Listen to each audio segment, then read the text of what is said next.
नमस्कार, आप देख रहे हैं Win24 और मैं आपके साथ अभिषेक तिवारी। भारतीय जनता पार्टी के राष्ट्रीय अध्यक्ष अमित शाह आज अपने अल्प प्रवास पर रीवा पहुंचे, जहां उन्होंने एसएएफ ग्राउंड में कार्यकर्ता सम्मेलन को संबोधित किया तथा मध्य प्रदेश में कांग्रेस को जड़ से उखाड़ फेंकने की बात भी कही। विधानसभा चुनाव नजदीक आते ही राजनीतिक पार्टियों ने कमर कसनी शुरू कर दी है, जिसके लिए लगातार शीर्ष नेताओं के दौरे भी प्रारंभ हो गए हैं। इसी कड़ी में अविंद को साधने के लिए भाजपा ने भी अपनी कोशिशें शुरू की हैं, जिसके लिए आज भारतीय जनता पार्टी के राष्ट्रीय अध्यक्ष अमित शाह रीवा पहुंचे तथा उनके साथ पार्टी के प्रदेश अध्यक्ष राकेश सिंह सहित कई बड़े नेता शामिल हुए। रीवा के एसएएफ ग्राउंड में कार्यकर्ता सम्मेलन को संबोधित करते हुए उन्होंने कहा कि इस बार हमें मध्य प्रदेश में सरकार बनाने के लिए नहीं लड़ना, हमें तो चुनाव में मध्य प्रदेश से कांग्रेस को समूल उखाड़ फेंकना है, जिसके लिए भारतीय जनता पार्टी के कार्यकर्ताओं की शक्ति सन 1950 से काम कर रही है। शाह ने कहा कि 10 सदस्यों से शुरू हुई पार्टी आज करोड़ों कार्यकर्ताओं की पार्टी बन चुकी है, जो कि देश के लिए बड़ी बात है। आज पूरे देश के 19 राज्यों में हमारी सरकार है। केंद्र में नरेंद्र मोदी के नेतृत्व में भारतीय जनता पार्टी की सरकार है। उन्होंने कहा कि हमारा काम प्रदेश में सरकार बनाना नहीं, बल्कि मध्य प्रदेश के हर बूथ के अंदर भारतीय जनता पार्टी का परचम लहराना है। इसके साथ ही उन्होंने दिग्विजय शासनकाल को याद करते हुए कहा कि जब कांग्रेस पार्टी की सरकार थी तो पूरे राज्य में अव्यवस्था का आलम था, सड़कें नहीं थी तथा मध्य प्रदेश एक बीमारी राज्य के रूप में जाना जाता था, जिसको सुधारने का काम शिवराज सिंह चौहान कर रही है। जरा जोर से बोलिए, किया है या नहीं किया है? मध्य प्रदेश में इस बार चुनाव सरकार बनाने के लिए नहीं लड़ना है। सरकार बनाने का काम कई बार मध्य प्रदेश के कार्यकर्ताओं ने किया है। इस बार मध्य प्रदेश के अंदर चुनाव कांग्रेस को मूल समेत उखाड़ कर फेंक देने के लिए लड़ना है। और मित्रों, जब ये चुनाव इतनी प्रचंड विजय के साथ हमें जीतना है, मैंने जैसे कहा कांग्रेस को मूल समेत उखाड़ कर फेंक देना है, तो ये चुनाव नेताओं के आधार पर नहीं जीते जा सकते। मैं भारतीय जनता पार्टी का कार्यकर्ता हूं, भारतीय जनता पार्टी का अध्यक्ष हूं। आप सभी भारतीय जनता पार्टी के कार्यकर्ता हैं। हम सब जानते हैं कि भारतीय जनता पार्टी चुनाव नेताओं के आधार पर नहीं जीतती है। भारतीय जनता पार्टी चुनाव मेरे शक्ति केंद्र और बूथ के कार्यकर्ताओं के आधार पर। जब जब भी प्रचंड विजय मिली, परिवर्तनकारी विजय मिली, वो प्रचंड विजय के मूल में भारतीय जनता पार्टी के कार्यकर्ता का पसीना और भारतीय जनता पार्टी के कार्यकर्ता की निष्ठा रही है। यही हमारी विजय का मूल कारण और इसी कारण है 1950 से शुरू हुई हमारी यात्रा आज यहां तक पहुंची। एक जमाना था कि जनसंघ के कार्यकर्ता चुनाव लड़ते थे और कहीं जमानत बच जाती थी तो वो पार्टी करते थे, आइसक्रीम खिलाते थे, चलो भैया इस बार जमानत तो बच गई हमारी। जीतने का स्वप्न नहीं आता था। जीत जनसंघ वालों के भाग्य में नहीं हुआ करती थी, भाजपा वालों के भाग्य में नहीं हुआ। और आज समय बदला है।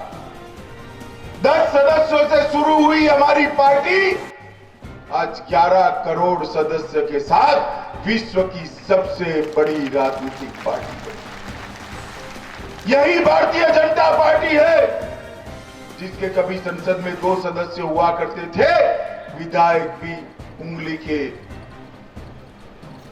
माध्यम से गिने जाए इतने हुआ करते थे। और आज 1800 से ज्यादा विधायक है। देश में सबसे ज्यादा विधायक किसी पार्टी के पास है तो भारतीय जनता।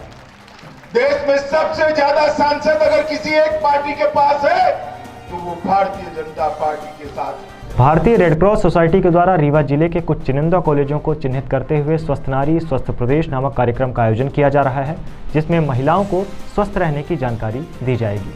मध्य प्रदेश की राज्यपाल आनंदीबेन पटेल के निर्देशन में प्रदेश भर में स्वस्थ नारी स्वस्थ प्रदेश नामक कार्यक्रम का आयोजन किया जा रहा है, जिसके लिए भारतीय रेड क्रॉस सोसाइटी के द्वारा प्रदेश भर के कुछ चुनिंदा महाविद्यालयों को चुनकर उन महाविद्यालयों में नागरिक जागरूकता के लिए कैंपेन चलाया जाएगा।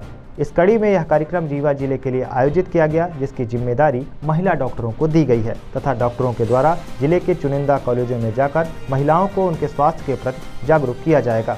महिला डॉक्टरों का कहना है कि उनके द्वारा जिले के सभी कॉलेजों में भ्रमण करने के लिए टीम गठित कर दी गई है, जो सभी कॉलेजों में जाकर छात्रों को स्वास्थ्य के प्रति जागरूक करेगी। पिछले माह से हमारे मध्य प्रदेश की राज्यपाल महोदया ने एक महत्वाकांक्षी प्रोग्राम लिया है, जिसका नाम उन्होंने स्वस्थ नारी स्वस्थ प्रदेश रखा है। और इसका मुख्य उद्देश्य जो है वो ये है कि हमारे जो महिलाएं हैं प्रदेश में, उनमें खून की कमी ना हो और उनका वजन अच्छा रहे, कुपोषण की बीमारी ना हो और खून की कमी ना हो। ये 2 लक्ष्य लेकर उन्होंने इस प्रोग्राम को चालू किया है। और इसके अंतर्गत सभी मध्य प्रदेश के जितने मेडिकल कॉलेज, आयुर्वेदिक कॉलेज और जो अन्य संस्थाएं स्वास्थ्य से जुड़ी हुई हैं, उनके डॉक्टर्स को ये जिम्मेवारी दी गई है कि समीप के कुछ कॉलेज को वो लोग गोद ले लें और वहाँ की सारी महिलाओं के और जो छात्राएं पढ़ती हैं उनको सबको जांच करें, उनके वजन देखें और उनका हीमोग्लोबिन टेस्ट कराएं। और उसके बाद जिनको भी कमी पाई जाती है उनको सबको आयरन फॉलिक एसिड की टैबलेट दें और साथ में वहाँ पर स्वास्थ्य के संदेश भी दें, एक हेल्थ मैसेज दें, जिससे कि उनमें कुपोषण और खून की कमी को दूर किया जा सके। नवरात्रि पर्व के छठे दिन शहर के अन्य मंदिरों में माता के दर्शन के लिए भक्तों का हुजूम देखा गया। भक्तों ने माता के दर्शन के लिए लंबी लाइनें लगाईं।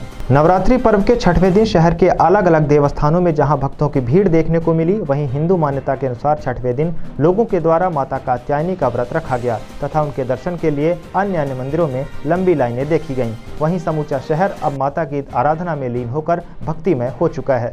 जगह जगह पांडालों में देवी प्रतिमाएं लगाई गई हैं तथा उनकी पूजा बड़ी ही श्रद्धा के साथ की जा रही है। इसके साथ ही शहर के प्रसिद्ध फूलमती देवी मंदिर तथा रानी तालाब देवी मंदिर में भी आज सुबह से ही भक्तों का तांता लगा रहा। 9 दिनों तक चलने वाला नवरात्रि का पर्व दशहरा के दिन रावण वध के साथ समाप्त होगा। इसके अलावा मंदिरों में भारी भीड़ को देखते हुए प्रशासन के द्वारा सुरक्षा के कड़े इंतजाम किए गए हैं तथा नवदुर्गा को लेकर लोगों में उत्साह देखा जा रहा है। गुड़ विधायक सुंदरलाल तिवारी ने आज अपने निवास में प्रेस वार्ता आयोजित की, जिसमें उन्होंने रीवा एसपी के कार्यप्रणाली पर सवाल उठाया है। कांग्रेस नेता और गुड़ विधायक सुंदरलाल तिवारी ने प्रेस वार्ता में मीडिया से बात करते हुए कहा कि मध्य प्रदेश सरकार के द्वारा मीसाबंदियों को दिए गए सम्मान निधि के आवेदन में रीवा एसपी से सभी के चरित्र प्रमाण पत्र की मांग की गई थी। इसमें वर्तमान एसपी सुशांत सक्सेना ने नृपेंद्र सिंह पर कोई आपराधिक प्रकरण दर्ज न होने की बात कही थी, मगर 2008 में तत्कालीन एसपी ने उन पर 3 अपराध पंजीबद्ध बताया था। ऐसे में रीवा कलेक्टर ने दोनों दस्तावेजों का मिलान कर सुशांत सिंह को पत्र लिखा है। ऐसे में विधायक तिवारी ने एसपी की मंशा पर सवाल उठाया है तथा कहा है कि ऐसे अधिकारी की उपस्थिति में निष्पक्ष चुनाव की उम्मीद नहीं की जा सकती है, इसलिए उन्हें तत्काल रीवा से स्थानांतरित करना चाहिए। इलेक्ट्रॉनिक मीडिया के हमारे साथियों, मध्य प्रदेश में विधानसभा के चुनाव की घोषणा हो गई है। अगले महीने का 28 तारीख को मतदान होना है दिसंबर में। पूरे प्रदेश में आचार संहिता लागू हो गई है। प्रतिबंध कानून के अनुसार कई क्षेत्रों में लागू है। जिले में किसी पार्टी को, व्यक्ति को क्या क्या करना और क्या नहीं करना है, इस संबंध में भी निर्देश जारी हुए हैं। और साथ में ही जिले में 144 धारा भी लगी हुई है। लेकिन 144 धारा या पीपुल्स रिप्रेजेंटेटिव एक्ट के तहत इलेक्शन कमीशन के जो आदेश हैं उसको लागू करने वाले लोगों में जिले में जिला कलेक्टर, एसपी ये प्रमुख पद है। हम कांग्रेस के लोग चाहते हैं कि निष्पक्ष चुनाव हो, लेकिन इन जब बड़े पदों में बैठे हुए लोग राजनीतिक दबाव में काम कर रहे हो, शासन के दबाव में काम कर रहे हो, या अन्य हो सकता है कोई भ्रष्टाचार का मामला हो, पैसे के दबाव में काम कर रहे हो, ऐसे अधिकारी अगर जिले में काम करेंगे तो क्या निष्पक्ष और स्वतंत्र चुनाव की कभी कल्पना की जा सकती है? मैं ये आरोप अपने जिले के जो हमारे एसपी हैं, सुशांत सक्सेना जी के खिलाफ खुलेआम ये आरोप लगा रहे हैं। चाहे भ्रष्टाचार की वजह से उन्होंने यह गलत जानकारी दी हो, चाहे पॉलिटिकल दबाव के कारण उन्होंने गलत दी हो। क्या कारण है कि जिले का इतना बड़ा एसपी झूठी रिपोर्ट सरकार में भिजवा रहा है, ये जानते हुए कि इस रिपोर्ट के विपरीत पूर्व के तत्कालीन एसपी ने लिखा है, लेकिन तत्कालीन एसपी की रिपोर्ट के खिलाफ और थाने में उपलब्ध रिकॉर्ड के खिलाफ, एसपी कार्यालय में उपलब्ध रिकॉर्ड के खिलाफ वो किसी को लाभ पहुंचाने के लिए गलत जानकारी दे रहे हैं।